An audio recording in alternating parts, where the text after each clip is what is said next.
sera le bureau de Monsieur Porter, le dernier de la liste à recevoir prochainement un paquet anonyme. Et au centre, un cran vers la gauche, il y aura le pupitre d'Anna Baker. Vide.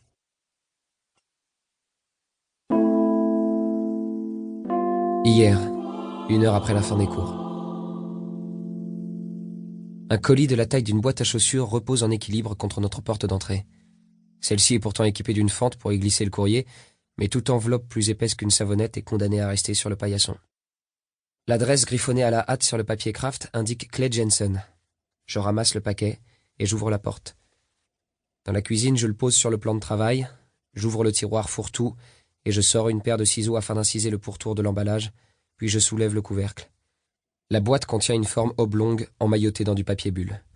En le déroulant, je découvre 7 cassettes audio sans boîtier.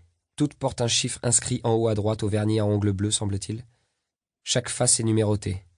1 et 2 pour la première cassette, 3 et 4 pour la deuxième, 5 et 6, etc.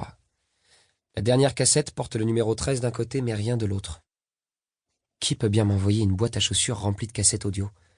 Plus personne n'utilise ça à notre époque. Ai-je même de quoi les écouter? Dans le garage, la chaîne hi-fi de l'établi. Mon père l'a acheté dans une brocante pour une bouchée de pain. Comme c'est un vieux machin, ça lui est égal de balancer de la sciure ou des gouttes de peinture dessus. Et surtout, on peut y lire les cassettes audio. Je traîne un tabouret devant l'établi, je pose mon sac à dos par terre, et je m'assois devant la chaîne pour presser le bouton éjecte de la platine. Un boîtier en plastique s'ouvre, j'insère la première cassette.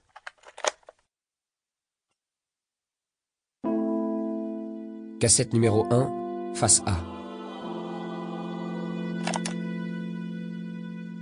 Salut tout le monde, ici Anna Baker, en live et en stéréo. J'en crois pas mes oreilles. Il n'y aura pas d'autre date, pas de rappel, et cette fois, aucune intervention du public.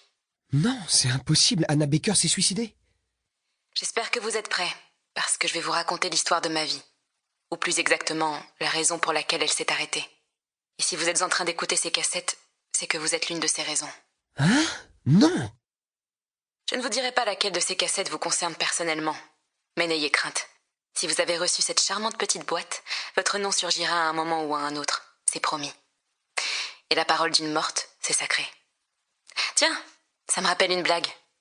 Quel est l'autre nom du croque-mort? Réponse: le mort bide. C'est un genre de lettre d'adieu tordue ou quoi? Allez, riez. Bon, tant pis. Je trouvais ça drôle. Avant sa mort, Anna a enregistré des cassettes audio? Pourquoi?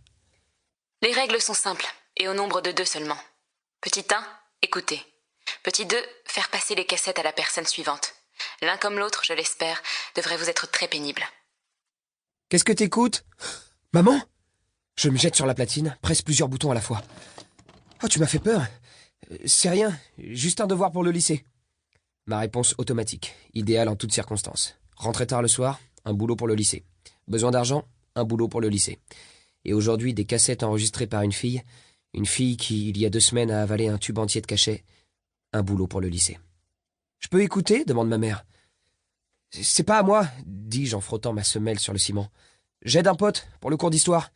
Pas très passionnant. »« C'est fort généreux de ta part. » Ma mère se penche par-dessus mon épaule et soulève un torchon poussiéreux, l'un de mes vieux langes, pour récupérer un mètre à mesurer caché dessous. Elle m'embrasse le front. « Je te laisse tranquille. » J'attends que la porte se referme, puis je pose l'index sur la touche play.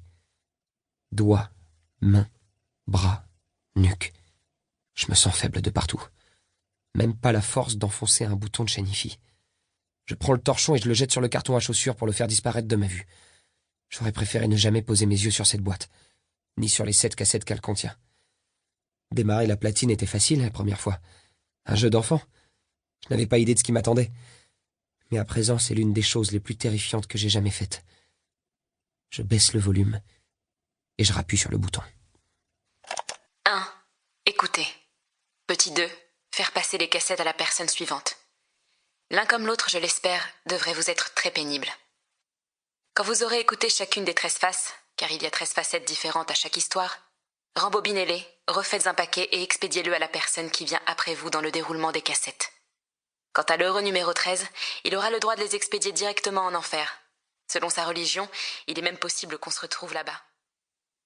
Ok. cas où vous seriez... Pour continuer à écouter ce livre audio gratuitement, cliquez sur le lien dans la description et vous pourrez l'écouter en entier sans frais grâce à l'essai de 30 jours d'Audible.